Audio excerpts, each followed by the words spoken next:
Hello again, welcome to another edition of CropLife Retail Week. Paul Schrimpf, joined by Eric Sfiligoj. Hello, well, welcome, Yes. sir. Thank you, Paul. I know I was talking to a bunch of people this morning, and they all noticed my background for the video conference call was the same that they've been seeing on our weekly videos, and they're like, "Have you even left that room in the last 90 days?" And I said, "Is there a reason to?"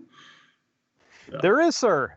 It's perfect well, outside. yeah, which is occasionally why I have to run to the restroom, but besides that point, Come on, man, you gotta get out. All right, so I'm on my front porch, my vast estate here in my undisclosed location, and it's just like you couldn't set the thermostat, the Mother Nature's thermostat, any more perfect. I mean, it's a perfect day. A little bit of a light breeze, a little cool, but not too. Not. It was just like I got to be outside today, so here I am. there you are.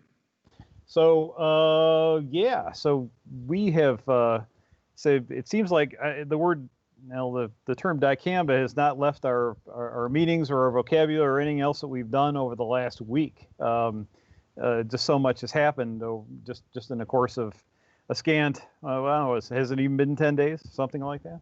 No, I mean the original ruling was on the 3rd, so by the time this video airs, yeah, it'll be about 15 to 17 days since the decision was originally posted. So yeah, it's been a little while, but a lot of ground has been covered. Obviously, we've talked about this on the last video, the fact that ruling against, EPA basically said, okay, we're going to get rid of the product. It cannot be used, but you've got a little extension on when you can use it through to the end of July, and most people seem to think that'll get them through this application season. But again, what happens from here is the big question.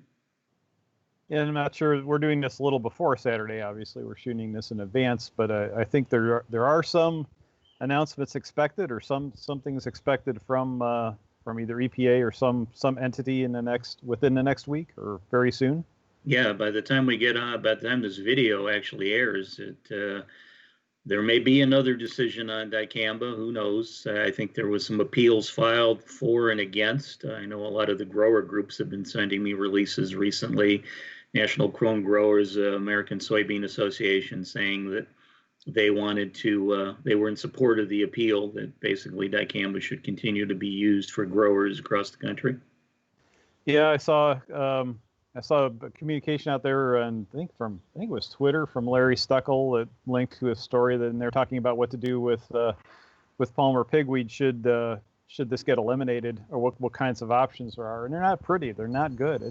The weed scientists are running hard trying to figure all this stuff out, but it's the solutions, especially in traditional cotton belt, are not good.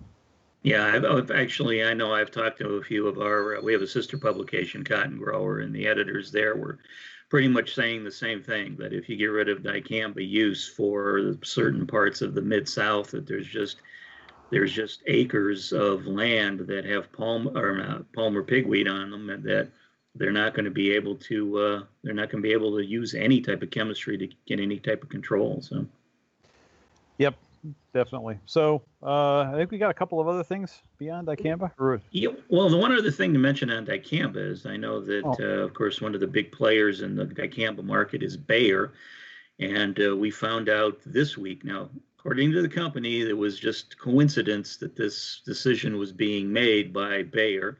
But they've decided to stop work and discontinue building a $1 billion dicamba production facility down in Louisiana. And according to Bayer, they're scuttling that project because they want to save a little bit of money for the defense of other products like glyphosate in the marketplace. And they said that the production they're getting out of their Iowa plant should be able to cover them for the time being. So, but like I said, Paul, the release said that the timing was strictly coincidental on that versus the court decision, but I'm sure some people probably are wondering. Yeah, you would think so. I'm wondering. It makes sense at this point. I mean, what are you going to do until you get some sense of finality in terms of decision making and process? I mean, there's nothing left to do but put things on hold until you get it figured out. Yep.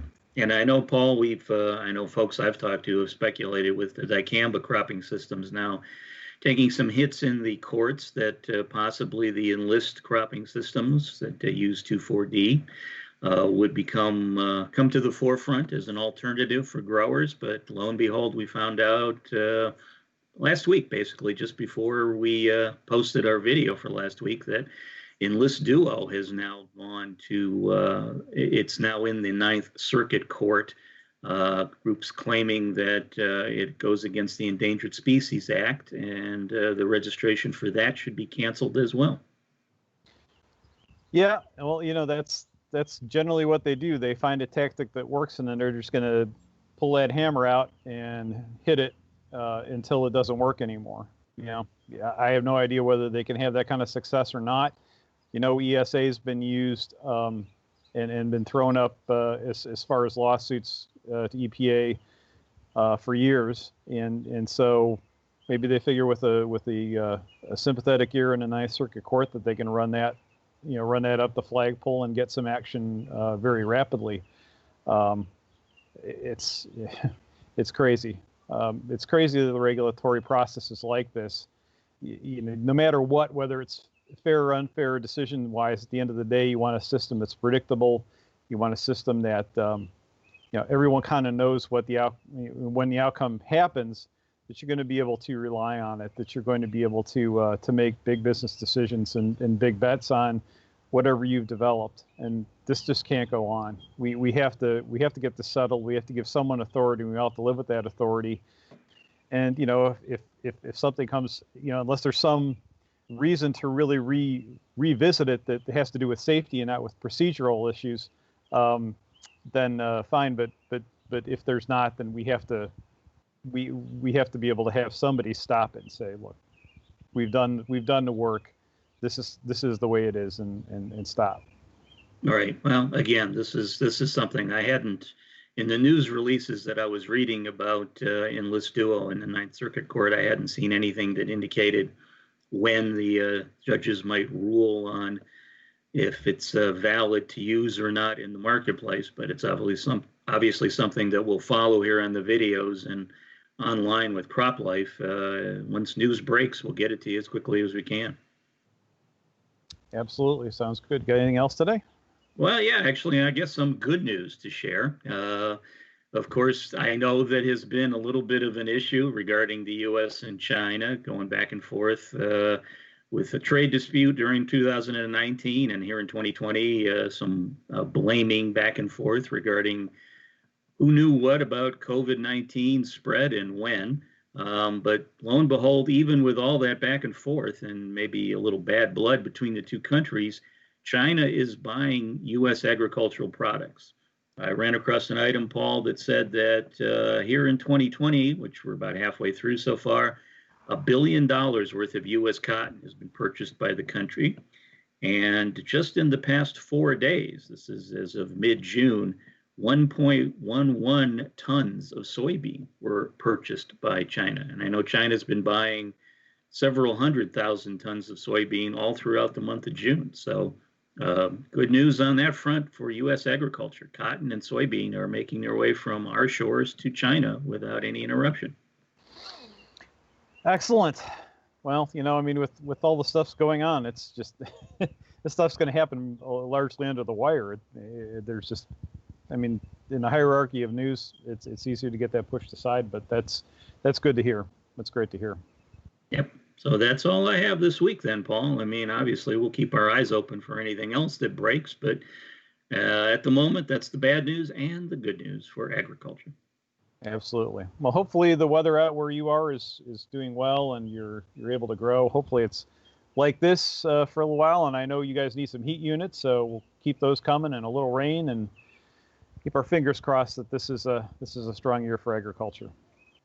So that's it for this edition of CropLife Retail Week. Thanks for joining us, and we'll see you next week. If you have questions or comments about today's episode of Retail Week, contact us by email or Twitter, or type your message in the comment section below. Your feedback is important to us. We'll try our best to address your thoughts in next week's episode. And be sure to subscribe to our YouTube channel.